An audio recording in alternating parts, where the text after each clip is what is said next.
2019 scheme K2-ൻ്റെ 2024 question പേപ്പറാണ് നമ്മൾ solve ചെയ്യുന്നത്. S2 മാത്സിൻ്റെ അല്ലെങ്കിൽ ലാപ്ലാസ് ട്രാൻസ്ഫോമിൻ്റെ ഒരു ക്വസ്റ്റ്യനാണ് നമ്മൾ ചെയ്യാൻ പോകുന്നത്. അവർക്ക് ചോദിച്ചിരിക്കുന്നത് Laplace transform of sine square 2t കണ്ടുപിടിക്കാനാണ്. സൈൻ സ്ക്വയർ 2tയുടെ ലാപ്ലാസ് നമുക്ക് ഒരിക്കലും ഡയറക്റ്റ് എടുക്കാൻ സാധിക്കില്ല. അപ്പോൾ സൈൻ സ്ക്വയർ ടിക്ക് ഒരു ഫോർമുലയുണ്ട്, നിങ്ങൾ പഠിച്ചു വയ്ക്കുക. സൈൻ സ്ക്വയർ തീറ്റ എന്ന് പറയുന്നത് 1 minus cos 2 theta whole divide by 2. ഇതാണ് ഫോർമുല. ഇവിടെ തീറ്റയ്ക്ക് പകരം 2t ആണ്. അപ്പോൾ sine square 2t becomes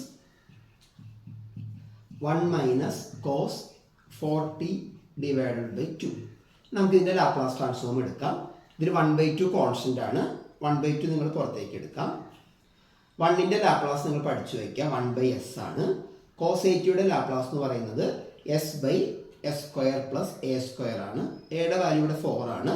4ൻ്റെ square നമുക്ക് 16 കിട്ടും. So this will be the answer. You got 3 marks.